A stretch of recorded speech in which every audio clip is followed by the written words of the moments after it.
para a democracia funcionar, você tem que ter partidos que conseguem receber o voto dos extremos sem ser extremo. E o PT e o PSDB conseguiram fazer isso. Pessoas comunistas ou pessoas saudosas da ditadura militar votavam no Lula e no Fernando Henrique. Está resolvido. É papel dos partidos numa democracia conter os extremos. A direita deixou de fazer isso. E esse espaço está vago. E nós precisamos de um novo centro que consiga ter apelo com a extrema-direita para reconstruir a democracia que nós tivemos. Nessa semana, a Ilustríssima Conversa recebe o historiador Leonardo Veller, professor da FGV São Paulo. Ele é coautor, com o professor de Ciência Política Fernando Limonge, de Democracia Negociada, Política Partidária no Brasil da Nova República. O livro analisa os pilares do sistema político brasileiro e oferece uma interpretação de momentos-chave da história do país nas últimas décadas, como a aprovação da Constituição de 88 e o impeachment da presidente Dilma Rousseff. Na nossa conversa, Leonardo explica por que eles consideram que a construção de consensos caracteriza melhor o funcionamento da política brasileira que o embate aberto entre forças antagônicas. Ele também fala sobre os fatores por trás do que eles chamam de período glorioso da Nova República, os quase 20 anos de governos federais do PSDB e do PT. Eu sou Eduardo Sombini e este é a Ilustríssima Conversa. Leonardo, seja muito bem-vindo ao Ilustríssima Conversa, é um prazer ter você aqui. Bom, o livro é uma espécie de história concisa, né, da Nova República. Para a gente começar, eu queria que você explicasse um pouco o espírito, né, do livro, porque é um sobrevoo, né, bastante sintético, né, dessas décadas da história política brasileira, mas que, claro, tem um rigor, tem uma preocupação em apresentar os grandes momentos, os fatores decisivos com didatismo, mas sem superficialidade, né, enfim, algo que às vezes é difícil de alcançar. Queria que você explicasse um pouco como que vocês fizeram isso, né, como que vocês escolheram os marcos temporais, o que entra, o que não entra, né? Porque uma das coisas que chamam a atenção é esse início no governo Geisel, né? 10 anos antes do que se costuma entender pelo início da Nova República. Enfim, né? Como que vocês pensaram o livro e como ele chegou a essa forma que está saindo agora? Bom, obrigado pelo convite, um prazer estar aqui no Ilustríssima Conversa. É um livro de história, é um livro de história recente, de um período que geralmente não é estudado na escola. Né? Na escola, geralmente, as pessoas param, sei, no Vargas ou na ditadura. E é um período que as pessoas mais jovens, especificamente os nossos alunos, tanto eu quanto meu coautor, Fernando Limonge, damos aula na Escola de Economia de São Paulo, na FGV, os nossos alunos nasceram no final desse período, né? Nasceram nos anos 2000, no máximo na década de 90. Então, é algo que talvez a gente tenha uma lembrança, mas é sempre uma lembrança um pouco confusa, né? Nossa memória histórica é sempre um pouco confusa, mas os nossos alunos não. E é um período virtuoso, por um lado, é um período de solidificação da democracia e um período de conquistas sociais inegáveis. Por outro lado, do ponto de vista da economia, é um período de estagnação. Então, há uma espécie de paradoxo aí, né? A economia cresceu pouco, a economia passou por um monte de crise, mas, por outro lado, as pessoas começaram a viver melhor. Esse é um pouco o espírito do livro, explicar como isso aconteceu, do ponto de vista desse livro especificamente, que é sobre história política. A gente dá uma ênfase muito grande na solidificação da democracia, do nascimento e, posteriormente, na consolidação na década de 90, dos anos 2000, até os anos 2010, quando houve uma crise com a grande recessão de 15 e 16 e o impeachment da presidente Dilma. Essa consolidação da democracia fez com que houvesse muito mais previsibilidade, o que ajudou a estabilização de políticas públicas. E uma série de políticas públicas virtuosas começaram a aparecer. Então, do ponto de vista do período, a gente enfoca um período que vai de 90 até 2010, que a gente considera bastante virtuoso do ponto de vista político e de conquistas sociais, e a gente tenta explicar de onde veio esses 20 gloriosos, digamos assim, olhando para trás. O governo Geisel era um governo ditatorial, né? Foi o penúltimo governo da ditadura, mas foi no governo Geisel, especificamente na eleição de 74, em que começou a haver uma distensão. A gente pode falar disso com mais profundidade, mas antes de mais nada, vou contar um pouco a história desse livro. Esse livro nasceu de notas de aula que eu comecei a fazer há uns 10 anos atrás, numa disciplina que eu dou, que se chama Economia Brasileira Contemporânea, que é a história contemporânea do Brasil, um prisma econômico. E a partir dos anos 90, a partir do Plano Real, há relativamente pouca coisa escrita. Eu comecei a escrever, isso ganhou volume, eu comecei a pensar em fazer um livro. Nesse interim, o Fernando Limonge, meu coautor e hoje colega na FGV, que é um grande cientista político, entrou na FGV e se interessou pelo projeto, e nós pensamos em escrever um capítulo extra sobre política. O problema é que esse capítulo extra virou um livro. Nós o escrevemos à distância na pandemia e terminamos à distância também em sabáticos separados. Foi um processo muito gratificante, e a gente achou por bem lançar primeiro o livro de política. E no livro de política a gente faz referência ao livro de economia, que vai sair esse ano, com certeza. Muito bom. E a tese que vocês defendem, né, a principal tese do livro é que foi a construção de consensos, né, não o embate aberto. Vocês escrevem que pautou a arena política responsável por organizar e gerir o Estado na nova república, ao menos até 2010. Esse é um traço muito discutido, né, nesse debate todo, né, sobre a política brasileira, a força do acordão por cima, né, a revelia da sociedade, que costuma ser visto como um sinal de democracia fraca, né, de captura das instituições pelas elites, e coisas nesse registro. No livro, né, vocês olham para esse traço a partir de um ponto de vista diferente, né? Então é um registro muito mais elogioso, né? Não é propriamente uma falha. Vocês veem isso também como uma virtude, uma forma da democracia brasileira ter podido, né, fazer essa transição pós-ditadura e ter conseguido se manter em pé durante esses anos todos. Como vocês olham para esse traço da política brasileira, essa forma de funcionamento do nosso sistema político, e por que, para vocês, ele não parece tão ruim como aparece em outros registros jornalísticos da opinião pública, né? Enfim, porque essa negociação tem essa virtude na nossa democracia? A virtude é que deu estabilidade, não é? E ao falar da virtude do que foi construído a partir da década de 80, pelo consenso, a gente tem que pensar um pouco no contrafactual, no que poderia ter sido ser. E o que a gente viveu recentemente, com tentativa de golpe, o governo de Bolsonaro, acho que ajuda a pensar um pouco esse contrafactual. Acho que para explicar isso eu tenho que voltar lá para o começo, o ponto que eu deixei em aberto anteriormente. Pois bem, a abertura começou em 74. O governo militar do Geisel achava que a população estava com o regime. A guerrilha da esquerda tinha sido desbaratada, justamente em 74. Ele achou por bem fazer uma eleição mais ou menos livre, mais ou menos limpa. Mais ou menos porque tinha só 2 partidos. Mas o partido de oposição, o MDB, pôde fazer campanha. E o MDB ganhou essa eleição parlamentar. O que fez com que a ideia de abertura pelo regime chacoalhasse, não é? A direita do regime, que tinha se fortalecido durante os anos de repressão braba, a partir do AI-5 principalmente, começou a falar o seguinte: olha, o MDB ganhou porque o MDB é cheio de comunista. Alguns candidatos, de fato, tinham vindo do PCB, que não tinha aderido à luta armada, e mais, o MDB ganhou porque tem apoio e dinheiro de Moscou, e a gente tem que voltar com uma ditadura pesada. Então essa derrota do regime na eleição de 74 reacendeu a chama da extrema-direita.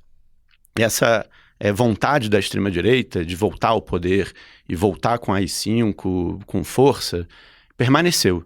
permaneceu até a década de 80, na verdade, de modo subterrâneo, permaneceu até agora, não é? O que o Geisel armou e posteriormente, um governo bem mais fraco posteriormente, o Figueiredo, e um líder um pouco mais conservador do MDB, o Tancredo Neves, eles armaram foi uma união entre os políticos do Geisel, que eram relativamente favoráveis à abertura e à democracia, com o MDB, que era da esquerda. E essa união foi sacramentada na chapa entre o Tancredo, que era do MDB, mas era um conservador do MDB, mas era do partido de oposição, e o Sarney, que depois virou o presidente. O Sarney tinha sido do partido da ditadura, tinha sido da Arena, era uma cria da ditadura, tinha sido presidente do partido, indicado para o governo do Maranhão, etc., mas ele concordou em ser-vice do Tancredo, e para isso teve que entrar no MDB, que agora já chamava PMDB. Então foi uma espécie de união entre políticos favoráveis à abertura, ligados ao Geisel, opostos à alinhadura do regime, como Sarney, e conservadores do MDB.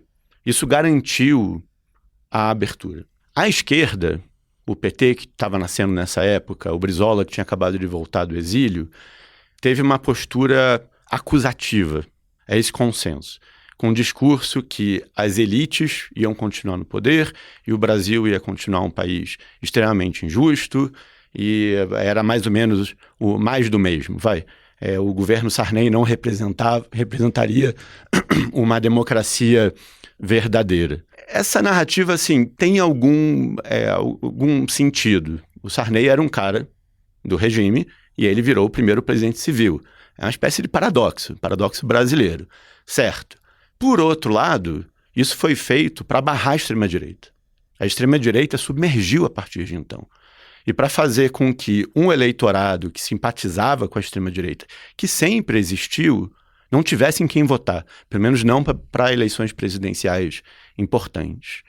A extrema-direita submergiu por décadas e ressurgiu com Bolsonaro.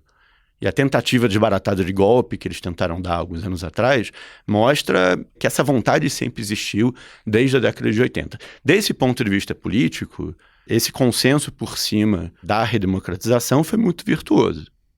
Uma outra cena, né, muito decisiva dessa história que vocês narram é justamente a Constituinte de 88, né, e toda a armação também que foi colocada em prática para que a Constituição fosse aprovada, né? Isso é algo que a gente esquece. A gente sempre lembra da história da Constituição Cidadã, os direitos sociais, né?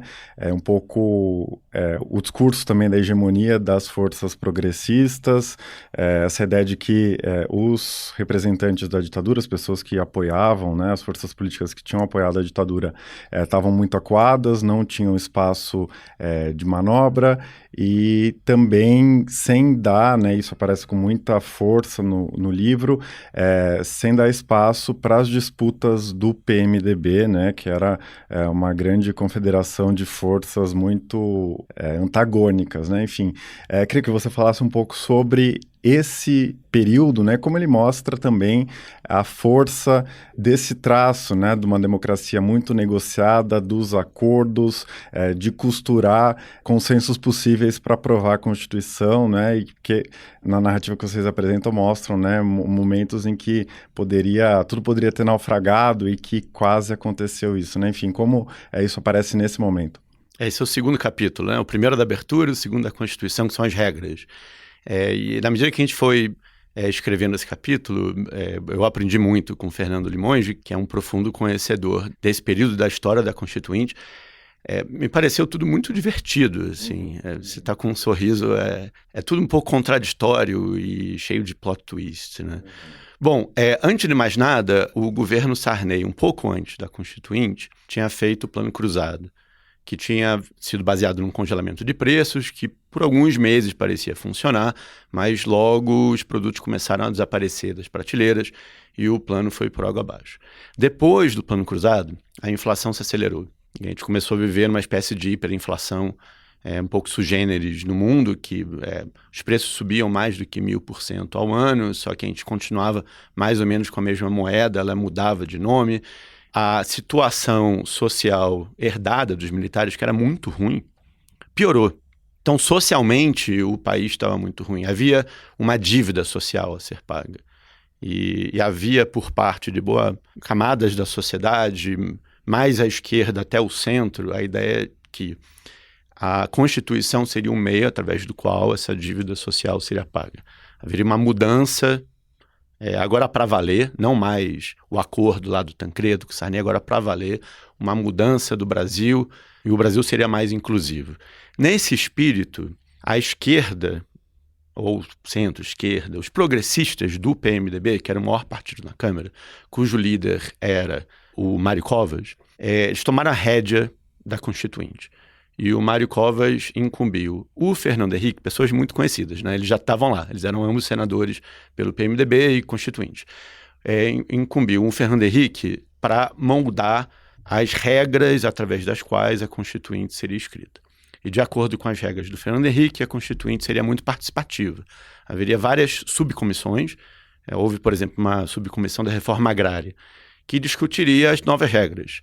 Essas subcomissões passariam seus textos, redigidos pelos relatores, para comissões, e essas comissões, por sua vez, mandariam tudo para sistematização, onde haveria o relator, e esse relator escreveria a Constituinte. É muito diferente de outras experiências de Constituinte. O Brasil escreveu uma Constituinte em 45 para 46, e essa Constituinte foi escrita por meia dúzia de caciques. Era outro espírito, né? O texto da Constituinte era mais à esquerda do que boa parte dos conservadores queriam. E havia alguns pontos específicos que incomodavam Sarney. Havia a possibilidade dos constituintes encurtarem o governo Sarney para 4 anos. E o Sarney dizia que ele tinha combinado com o Tancredo que seria de 5 ou 6 anos. Na hora em que tudo estava pronto, depois de mais de um ano de trabalho, a direita, os conservadores, como era chamado na época, deram o troco. E essa direita foi organizada pelo governo Sarney, e ela estava em todos os partidos de direita, PFL, PTB e boa parte do PMDB. Essa direita era composta por deputados e senadores oriundos, quase todos, do Arena. Então, o Arena ainda estava no jogo, mas dividido em vários partidos. Essa grande maioria era desagregada, e ela passou a ser um pouco mais agregada sob o nome bem conhecido hoje em dia de Centrão. E a ideia é assim, não, nós somos direita, ninguém quer ser direita. A direita é muito ruim, o país está com calamidade social, nós somos o centro, nós somos um centrão. E esse pessoal mostrou o que veio ao mudar, no final, depois de um ano, as regras da Constituinte. A partir de então, não mais valeria aquilo que tinha sido discutido nas subcomissões e comissões. Tudo teria que ser debatido e votado com maioria. Agora, votar com maioria, você precisa de quórum. Então, podia acontecer que algumas coisas não fossem votadas. Acendeu um sinal, assim, a luz amarela, o perigo desse novo modelo de constituinte, quando se foi votar o preâmbulo. Os progressistas escreveram um preâmbulo sem Deus e com democracia participativa. Os conservadores queriam outro preâmbulo, com Deus e sem democracia participativa. Aí eles foram para o voto. Ninguém foi eleito. Se não tem um preâmbulo, não tem problema. Agora, se eles não conseguiam aprovar o preâmbulo, eles não iam ter Constituição. Era o que se chamava na época de buraco negro. Sim, os caras tinham sido eleitos, estavam lá há mais de um ano discutindo para escrever as novas regras do Brasil. No meio do jogo, a direita mudou as regras e, de acordo com essas novas regras, uma nova Constituição poderia não ser escrita, muito provavelmente. Bom, criou-se um problema, um impasse. A solução desse impasse foram as negociações que passaram a acontecer quase que diariamente de manhã entre os caciques progressistas, Covas, FHC, e os caciques conservadores, a ACM, pessoas ligadas ao Sarney, e eles passaram a discutir os temas. E quase todos os temas, quando foram para votação, já foram para votação garantidos. Os dois grupos explicavam para os seus correligionários, olha, vota sim. alguns temas foram para votação para valer, como, por exemplo, os 4 ou 5 anos do governo Sarney, e o Sarney ganhou todos. Então, a Constituição, que era para ter sido uma Constituição de baixo para cima, mentalizada por um progressista da época, o Fernando Henrique, né, para mudar o Brasil, para fazer o Brasil um país diferente, mais inclusivo, no final das contas, foi escrito no consenso. O que ficou claro também é que a liderança daquele período era progressista. Isso passou a se repetir depois. Os presidentes que foram eleitos posteriormente, não o Collor, mas o Fernando Henrique, o Lula e a Dilma, vinham da oposição à ditadura, do campo na década de 80, conhecido como os progressistas. As lideranças eram progressistas, mas o legislativo, até hoje, é controlado por políticos mais conservadores. Essa é a dinâmica que se formou ali e passou a ser a tônica a partir de então. Como lidar com possíveis impasses, né? Com essa divisão de legislativo conservador e executivo progressista, com negociações entre líderes. Uhum.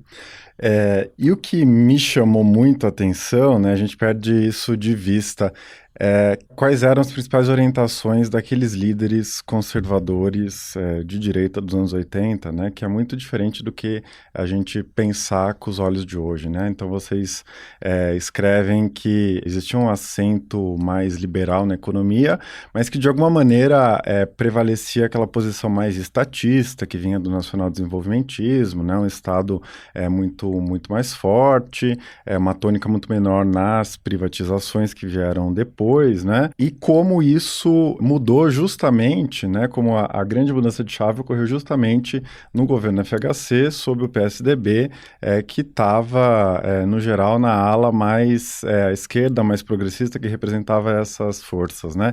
Então, queria que você contextualizasse um pouco isso, né? E por que o PSDB, a que vocês atribuem essa mudança de orientação do PSDB? E aí a gente volta sempre àquele debate, né? Se existe um pragmatismo em face das condições concretas do momento ou se prevaleceu uma mudança ideológica, né, das posições políticas, né? Enfim, como que vocês olham para essa transição? O primeiro ponto é que, historicamente, não é muito claro que o estatismo é algo de esquerda, muito pelo contrário. O Vargas foi estatista quando era ditador no Estado Novo, eu não sei se ele era de esquerda, Vargas é uma figura bem complicada, mas os militares eram muito estatistas. O Geisel, que foi o penúltimo presidente da ditadura, ele lançou o segundo PND, que foi o grande programa de criação de estatais. Durante o seu governo, mais ou menos metade do PIB brasileiro era produzido por empresas do Estado, era excessivo. Há algumas coisas curiosas, assim, havia missões do governo ditatorial, mandava militares, tecnocratas para a União Soviética para entender o que acontecia lá. É algo um pouco sui generis, talvez. Os políticos conservadores tradicionais, pessoas como Sarney, ACM, eles tinham sido formados nessa tradição estatista. E durante a Constituinte, eles não estavam muito interessados numa liberalização, em redução de tarifas alfandegárias, num grande programa de privatização. A bandeira conservadora durante a Constituinte era manter a ordem econômica e principalmente proteger o direito de propriedade. No campo, na cidade, esse era o grande medo da esquerda, que houvesse uma grande reforma agrária, algo do gênero. Do ponto de vista de modelo econômico, havia quase que um consenso do modelo econômico herdado da ditadura. Quase que um consenso, porque tinha vozes dissonantes, evidentemente. Essas vozes dissonantes começaram a ganhar mais peso na medida em que a economia patinava. Assim, o governo Sarney ele tentou uma sobrevida do modelo estatista herdado dos militares. Esse modelo estatista foi baseado em endividamento externo, para criar, investir em tantos estatais, o que gerou a crise da dívida na década de 80. A década de 80 é conhecida como a década perdida, né, na qual a América Latina, especificamente o Brasil, não cresceu e a inflação disparou e as condições sociais se deterioraram. Começou a ficar patente para algumas lideranças que havia ocorrido um esgotamento desse modelo. Por outro lado, fora do Brasil, a gente fica muito focado no Brasil, né? Mas fora do Brasil, várias coisas estavam acontecendo. Em 89, o Muro de Berlim caiu. A União Soviética, que era um paradigma até mesmo para os ditadores militares brasileiros, ruiu. E se formou um consenso, que depois passou a ser chamado de Consenso de Washington, baseado em economia de mercado. Houve uma transição dentro do PSDB. É um pouco confusa essa transição. E confesso, assim, depois que a gente escreve um livro, a gente continua com algumas dúvidas. A história é muito profunda, né? A gente não sabe muito bem de onde veio, como foi, quais são os personagens. Isso está para ser escrito. Mas o fato é que vários tucanos eram pessoas que tinham morado fora, ou tinham sido exiladas, professores universitários que tinham morado fora. Fernando Henrique é um bom exemplo. Falavam várias línguas, estavam em contato com o que acontecia fora do Brasil, né? Então havia essa influência. Mas havia um conflito dentro do PSDB. Algumas figuras do PSDB, justamente nos anos da Constituinte, começaram a arrumar ao liberalismo e a falar de abertura de mercado e privatização, enquanto que outros eram muito mais reticentes. Para dar nome aos bois, o José Serra era mais reticente. Ele era mais ligado ao nacional desenvolvimentismo, para usar um nome que se usa hoje em dia. E aparentemente Fernando Henrique era um pouco mais liberal. É uma espécie de paradoxo, mas não é. Que os progressistas, que eram da centro-esquerda, Fernando Henrique, por exemplo, uma vez no poder, eles privatizaram e abriram a economia. Não necessariamente ser progressista significa que você precisa ser nacional desenvolvimentista. E mesmo na década de 80, o Fernando Henrique aparentemente começou a arrumar um pouco mais em direção ao liberalismo. Dito isso, o Fernando Henrique sempre foi contra uma privatização total, que aconteceu na Argentina, por exemplo. Ele sempre foi contra a privatização da Petrobras, por exemplo. Havia muita nuance dentro do PSDB. Pensar o PSDB como liberal ou neoliberal é um pouco simplista, eu acho. Um liberal extremo acha que o Estado não se deve meter em absoluto na economia e não deve haver muitas políticas públicas. Pois bem, na década de 90, durante os governos de Fernando Henrique, várias políticas públicas muito virtuosas foram lançadas, foram desenvolvidas. Foi nesse período, por exemplo, em que houve a expansão do SUS. O SUS é neoliberal. Eu acho que ficar nesse direita-esquerda tradicional de liberal e nacional desenvolvimentista é muito complicado para a complexidade da história brasileira. Sim. Leonardo, uma outra aparente contradição, né, é que a gente já está dando um salto para o governo Lula, para a gente falar um pouco do PT também, né? Essa ideia de um partido de esquerda, de um líder de esquerda, que durante muito tempo foi visto como radical, que se portava como um outsider da política, né? E que ao longo dos anos 90 até a eleição de 2002 foi moderando as suas posições e apostando cada vez mais na viabilidade eleitoral, né? O objetivo, olhando em retrospecto, parece ser esse, né? Parece garantir a vitória do Lula à presidência. E eu queria que você falasse, a partir disso, né, sobre essa tensão também, né, entre um discurso antissistema, um discurso de transformação mais radical, um programa que era visto como mais radical, e uma acomodação que para muita gente foi muito chocante, né, no governo Lula, né, a política econômica tão mais restrita que tinha sido herdada do FHC, a composição com o Centrão, o papel do PMDB no governo, né? Enfim, o Lula atuando como um grande, alguém que faz aquela grande concertação para a administração ser efetiva, para implementar as políticas que eles julgavam importantes e para ter a viabilidade eleitoral na reeleição, né? Como vocês sintetizam um pouco essa grande transformação da política brasileira nos anos 2000?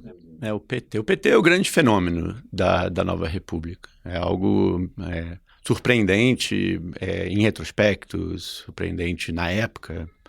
E também muito complexo, né?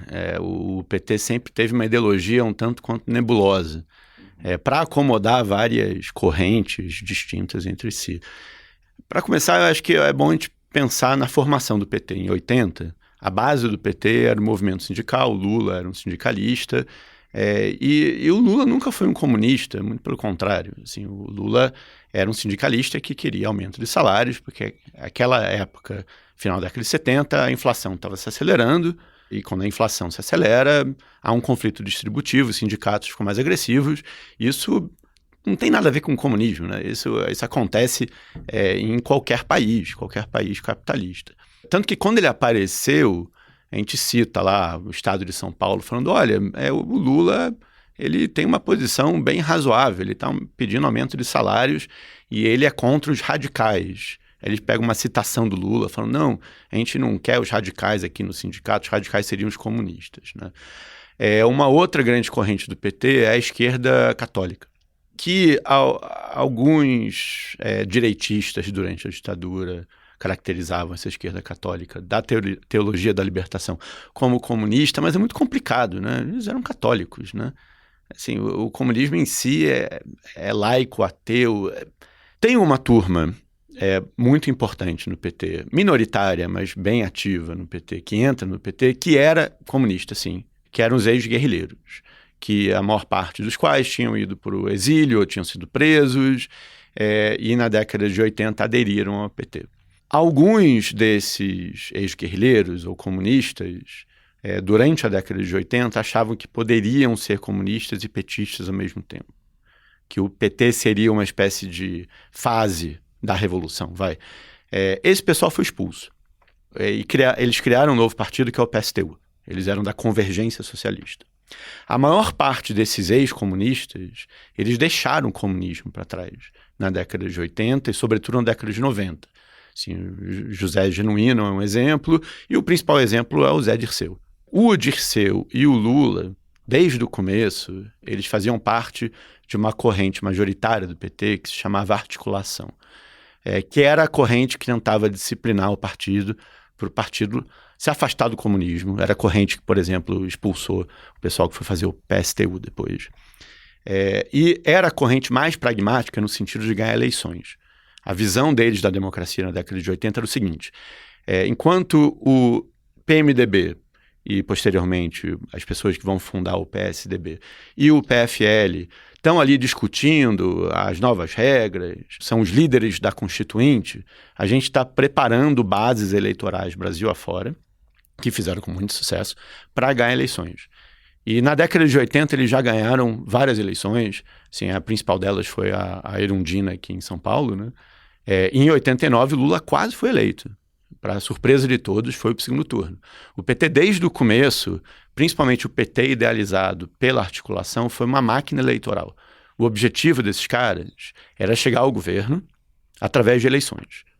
A ideia de chegar através de armas, revoluções comunistas, tinha sido explicitamente deixado para trás. As pessoas que não concordavam com isso eram expulsas do partido. Na década de 90, o PT sofreu duas grandes frustrações, que foi a derrota em primeiro turno em 94 e em 98 para o Fernando Henrique.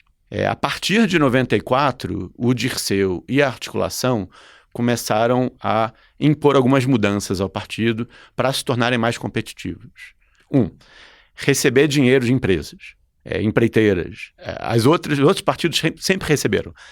O PT não, ou muito pouco. A partir da campanha de Dirceu em 94 para o governo do estado de São Paulo, o PT passou a receber. 2, usar esse dinheiro para contratar marqueteiro profissional. E esse marqueteiro pode ter sido o marqueteiro do Maluf, como foi o caso na eleição do Lula, né, em 2002. Quando eles perderam de novo em 98, assim, para citar o Dirceu, ele falou, agora para valer a gente vai mudar. Agora a gente vai quebrar um terceiro paradigma. A gente vai fazer alianças fora da esquerda. E a principal aliança foi com o PL, que é um partido de direita, naquela época, na década de 90, dos anos 2000, e o candidato a vice-presidente do Lula era o José Alencar, que era um industrial. Era uma grande quebra de paradigma. Eu diria que esse movimento do PT ao centro é algo de longa data.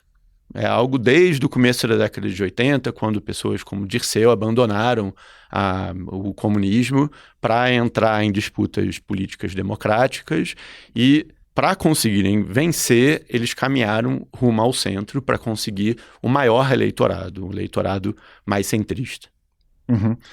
Bom, a gente precisa se encaminhar para o final, né? E, obviamente, o livro termina com o impeachment da Dilma, né? O governo Temer, a eleição do Bolsonaro, vocês mencionam, mas não é objeto da análise. E eu estou me sentindo mal de fazer uma pergunta muito generalista sobre o impeachment, porque é isso, né? São anos e meses e dias que parece que duraram séculos, né? Tem inúmeros lances, inúmeras interpretações, uma literatura imensa hoje sobre isso, né?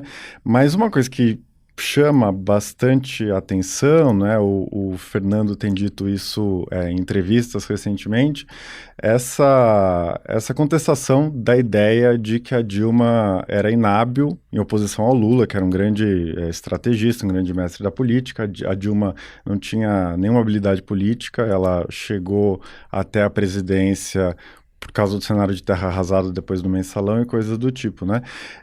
Eu queria que você falasse um pouco, para além disso, né, os grandes fatores que, do seu ponto de vista, explicam por que o impeachment se consumou, né?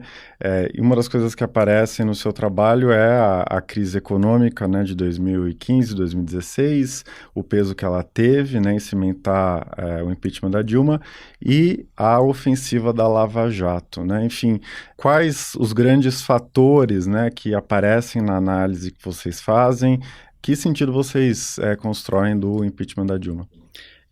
Assim, o Fernando é meu coautor, meu amigo, meu colega, a gente escreveu um livro junto, mas a gente não precisa concordar absolutamente em tudo, né? Eu acho que eu sou um pouco mais anti-Dilma do que o Fernando, mas eu acho que é um pouco a forma que as pessoas ouvem o que ele fala. Assim, não é que a Dilma tivesse sido uma excelente presidente, eu acho que não foi. A Dilma cometeu uma série de erros, muitos dos quais relatados no livro. O outro livro, o segundo livro dessa coleção, que vai ser sobre economia, vai esmiuçar em detalhe um amontoado de erros que a Dilma cometeu e que gerou uma das maiores recessões que nós já vivemos, que foi um grande divisor de águas em 2015 e 2016, certo? Mas o nosso ponto é o seguinte, nada disso é suficiente para explicar o impeachment. Assim, recessões desse quilate tinham acontecido antes, e não necessariamente os presidentes tinham caído. Presidentes inábeis, o Itamar era bastante inábil, talvez um pouco mais sortudo. A inabilidade política por si só não explica. Assim, dizer que fulano de tal que foi presidente é burro, aí eu concordo com o Fernando. Assim, ninguém é burro, ninguém é idiota. Quem chegou à presidência e conseguiu se reeleger, assim, algum valor certamente tem, não é? Então, reduzir a pessoa é muito simplista. É um grande paradoxo, né? Se essas condições, talvez, elas possam ser necessárias. Assim, precisou de uma grande recessão para a Dilma cair. Precisou de inabilidade com o Congresso para ela cair. Só que a gente acredita, as evidências nos levam a crer que essas condições eram necessárias, mas não suficientes. Talvez o grande erro político da Dilma ter sido apostar na sua áurea de honesta, apostar na sua ideia da faxina que ela realizava em ministérios, demitindo seus ministros implicados em escândalos de corrupção. Essa ideia da Dilma ética está numa espécie de DNA da Dilma presidente. Quando ela começou a galgar degraus nos anos 2000, ela o fez muito em função do espaço que se abriu dentro do PT e no governo, com a derrocada dos antigos caciques petistas que foram derrubados pelo escândalo do mensalão. O principal deles é o Dirceu, né? O Dirceu era o todo-poderoso no governo, era o ministro-chefe da Casa Civil, era um baita de um político, era o líder do partido, e caiu. Ficou uma espécie de vácuo. A ideia de botar a Dilma para preencher esse vácuo, a Dilma substituiu o Dirceu na Casa Civil, fazia sentido, porque era uma pessoa mais alheia à política, não tinha disputado eleições, isso a eximia de qualquer tipo de implicação em escândalos de corrupção, e era uma pessoa que tinha mostrado uma certa competência no setor que ela atuava, sua especialidade, que era o setor elétrico. Então, trocar um camarada que era um baita de um político implicado em escândalos de corrupção por uma mulher, já era uma novidade técnica, alheia à política, fazia sentido. Era uma espécie de tentativa de repaginação do PT. O PT, até o governo Lula, tinha um rótulo de honesto, que estava se esvaindo, né? Com os escândalos dos anos 2000 e 2010. A Dilma foi uma tentativa de retomar esse rótulo honesto. Até aí é política, é jogo jogado. Talvez o problema tenha sido a Dilma acreditar nisso, né? É acreditar que com um discurso radical anticorrupção, ela poderia se eleger, reeleger presidente, ser popular. É muito complicado um governo ter como seu principal objetivo acabar com a corrupção, muito embora a corrupção seja um problema que deva ser combatido, porque o governo é a grande fonte da corrupção. A corrupção deve ser combatida por órgãos de Estado, não necessariamente de governo. A Dilma achou que a Lava Jato, que começou a aparecer nos meados dos anos 2010, seria sua aliada. Isso foi um grande erro político. Uhum. Bom, então, para a gente encerrar, em algum momento vocês escrevem, né, que o PMDB e o PSDB, como a gente conhecia, eles desapareceram, né? O PT quase teve o mesmo rumo depois do impeachment, né? E que ele não teria se recuperado sem o Lula e que a sobrevivência do partido, né, sem o presidente é muito incerta. Além disso, né, aquela espécie de barreira sanitária, né, que se criou nesses 18, 20 anos gloriosos, né, que vocês fazem menção no livro, dos saudosistas da ditadura, da extrema-direita, né, de um conflito mais aberto e mais intenso. Essa barreira de contenção estourou, né, com a eleição do Jair Bolsonaro e com a força que a extrema-direita mostra nos últimos anos. Nesse cenário todo, né, o que você está vendo, o que você está antevendo para os próximos anos na política brasileira? Eu sou um historiador, eu uso essa desculpa para não me arriscar a dar palpite, porque dar palpite geralmente é uma roubada, né? Tá, mas que tendência você está vendo se consolidar? Para começar... Não estou nem te pedindo um palpite eleitoral, mas né, quais são os grandes... as grandes tendências, os grandes movimentos que estão Eu acho que é exagero dizer que sem o Lula o PT vai sumir, de jeito nenhum. Acho que o PT tem sua força. O que pode acontecer, com uma boa probabilidade, é o PT não conseguir mais eleger presidente, né? Sem o Lula. Porque não há grandes nomes muito viáveis dentro do PT em sua ausência.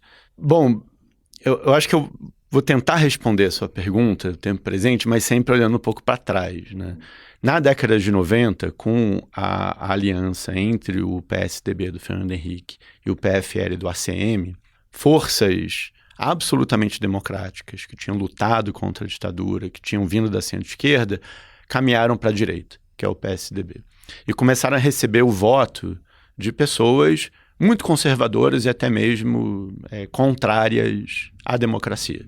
Pessoas que tinham votado no terceiro candidato mais votado em 94, que é o Enéas, por exemplo.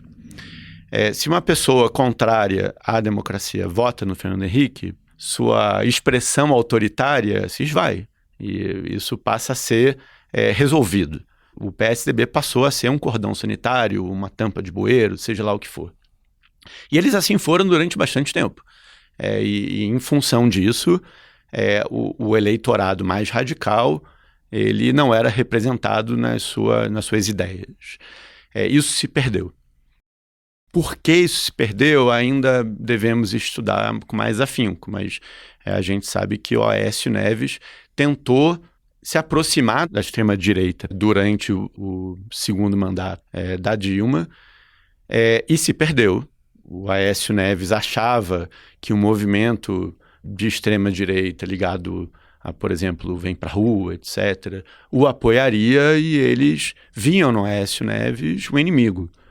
Um político tradicional, corrupto, seja lá o que for. Então, eu acho que houve um erro mesmo do PSDB, agora num ambiente desgastado, né? A margem de manobra do PSDB para continuar fazendo essa contenção tinha diminuído depois de 4 eleições do PT, durante uma crise econômica muito grave e depois de vários escândalos de corrupção que implicavam não apenas o PT, mas também o PSDB e todos os outros partidos.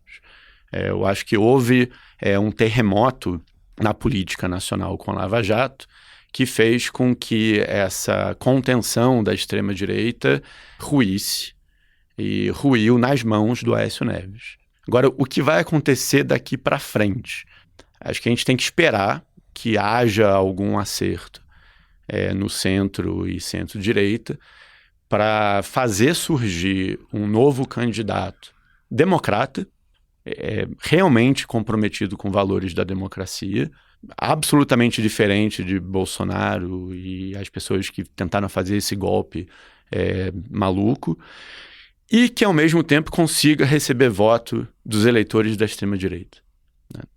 Sem isso, o cenário vai estar dado para surgir um outro Pablo Marçal, e há muitos candidatos, né?